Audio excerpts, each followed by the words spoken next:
నరేంద్ర మోడీ గారు భారతీయ జనతా పార్టీ నాయకత్వంలో ఉన్నటువంటి కేంద్ర ప్రభుత్వం ఏ రకమైనటువంటి సుపరిపాలన దేశానికి అందించిందో మనందరికీ తెలుసు.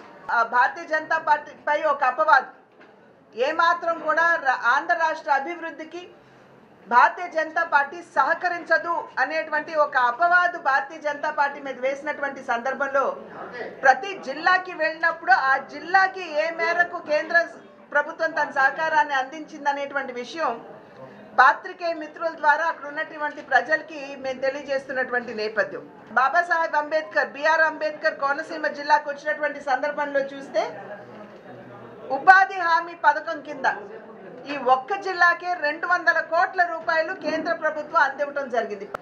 జల్ జీవన్ మిషన్ కింద 275 కోట్ల రూపాయలు కేంద్ర ప్రభుత్వం ఈ జిల్లాకి ఇచ్చినటువంటి విషయం మీ ద్వారా ప్రజలకి తెలియజేసుకుంటున్నాం.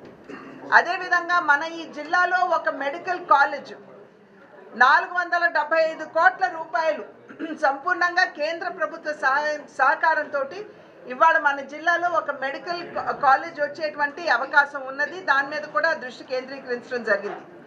అదేవిధంగా కోటిపల్లి నుండి నర్సాపురం ఏదైతే చిరకాల వాంఛ మనకి రైల్వే లైన్కి సంబంధించి ఉందో 1100 కోట్ల రూపాయలు కేంద్ర ప్రభుత్వం ఇప్పటికే కేటాయించింది.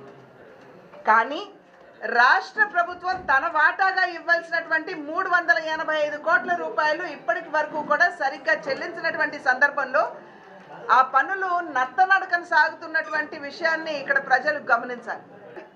అమలాపురం నుండి రావులపాలెం హైవే NH 216 ఏదైతే ఉందో ఇప్పుడు మనం అనుకున్నాం దానికి 1093 కోట్ల రూపాయలు అంటే దగ్గర 1100 కోట్ల రూపాయలు దానికి కేటాయించడం జరిగింది అని చెప్పి మనం అందరం కూడా గుర్తించాలి.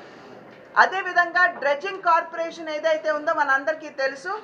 ఇక్కడ అంతర్వేదిలో 1800 కోట్ల రూపాయలతోటి దాన్ని కూడా ఇవ్వటం జరిగింది. మినీ హార్బర్ ఒకటి ఇక్కడ మన ఈ ప్రాంతానికి కేంద్ర ప్రభుత్వ సహకారంతో రాష్ట్ర ప్రభుత్వం కాదు కేంద్ర ప్రభుత్వ సహకారంతో ఒక మినీ హార్బర్ నిర్మాణం కూడా ఈ ప్రాంతంలో జరిగేటువంటి అవకాశం ఉంది. ప్రత్యేకించి మన బిడ్డలు ఉపాధి అవకాశాల కోసం లేదా చదువుల కోసం ఇతర దేశాలకు వెళ్తున్నటువంటి సందర్భంలో ఇక్కడ పాస్పోర్ట్ సేవా కేంద్రం దాని ఆవశ్యకతను గుర్తించి ఇక్కడ దాన్ని కూడా మంజూరు చేయటం జరిగింది. అదేవిధంగా గౌతమి నది, వైనతేయ మరియు వశిష్ట ఈ నదుల మీద ఏవైతే బ్రిడ్జ్ నిర్మాణం జరుగుతుందో అది కూడా కేంద్ర ప్రభుత్వ సహకారంతో జరుగుతుంది. కనుక ఇన్ని విధాలా కూడా కేవలం ఒక్క బిఆర్ అంబేద్కర్ కోనసీమ జిల్లాకి ఇంత పెద్ద ఎత్తున కేంద్ర ప్రభుత్వం తన సహకారాన్ని అందిస్తుంటే ఇవాళ రాష్ట్ర ప్రభుత్వం ఏం చేస్తుందనేటువంటి విషయాన్ని కూడా మనం బేరీజ్ వేసుకోవాల్సినటువంటి అవసరం ఉన్నది. It's not a game, it's a rich thing.